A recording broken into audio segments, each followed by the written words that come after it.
rest finally. Yes, Thank Professor you. Nalapat, let's move on to that because we have some more information about the prisoner exchange, and Ukraine has brought home a new group of ill and wounded prisoners of war from Russia, bringing the total repatriated under the Istanbul peace talks to over 1,000. President Zelensky said many had spent more than 3 years in Russian captivity and are now receiving urgent medical care. At Wednesday's brief 40-minute session in Turkey, both sides agreed to exchange at least 1,200 more prisoners of war. Russia also offered to return 3,000 Ukrainian bodies. But major sticking points remain. Ukraine is pushing for a long-term ceasefire and a leaders' summit by August. Moscow, however, says the sides remain far apart. Ukraine also demanded the return of children. It says Russia has abducted at least 19,000, it is reporting. Moscow denies the charge, but says some children have been returned. Let's now listen to negotiators from both nations. Well, our agreement and the result of this humanitarian track is more than 1,200 people. The exchanges will be done by our colleagues, and we will continue further our exchanges. Но мы предложили Украине передать еще 3000 тел погибших украинских военнослужащих.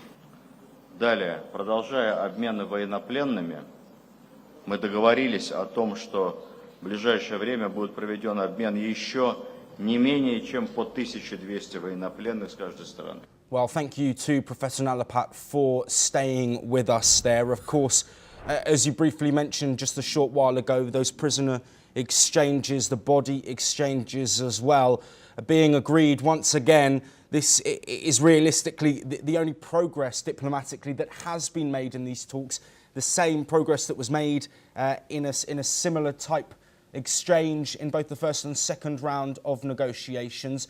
Do you think that this shows that diplomacy can lead these discussions? And amid pressure from the US and Western allies of Ukraine, do you think that peace is potentially on the horizon despite the gap that still remains between both Russia and Ukraine? Look, as far as the US is concerned, Biden used to supply arms free of cost, like the Europeans are doing. And now Trump is saying, you pay me money, I'll give you the weapons. That's an entirely different, that's an entirely different deal from the past, quite frankly.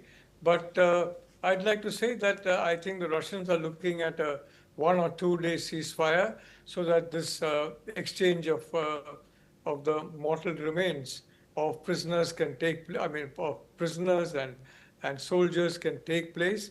And I hope that is agreed upon by both sides, because it's really a terrible tragedy that we are seeing playing out in Ukraine and also in some parts of Russia. I mean, both countries suffering unimaginable casualties, and every life lost is a precious life. So all I can say is, I don't believe that the Russians want anything more than 1 or 2 days to basically exchange, what they would like to exchange. And they're not going to agree to anything else.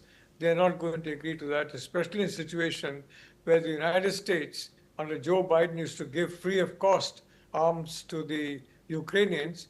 Now the Americans are asking for cash on delivery or before delivery, before the weapons are delivered. It's becoming a very profitable business for them, this particular war. So I only want to say, I feel very sorry for the Ukrainian people. I feel very sorry for the individuals in those parts of Russia that are affected by this war. And I do hope that the war will end. But I don't see that happening until there's a genuine desire for peace and reconciliation on both sides. Yes. And as I said before, I think even our even our European friends are understanding that Zelensky is not a partner in peace, which is why a lot of criticism has suddenly erupted against Zelensky for the first time since this war started in the European media, in media that was completely supportive of Zelensky. They've started criticizing his anti-corruption, his drive against the anti-corruption drive. So it's anti-corruption drive that he's launching. And I think that's a change in the atmosphere. And I do hope that there will be a new leader who will be open to the idea of a peace, of a long-term peace, on terms agreeable to both sides, and the suffering of the Ukrainians and suffering of some of the Russians Yes. will stop.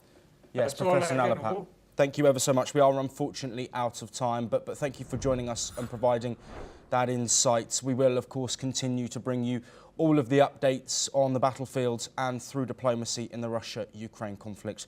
We move on now, though, and tensions are flaring between Cambodia and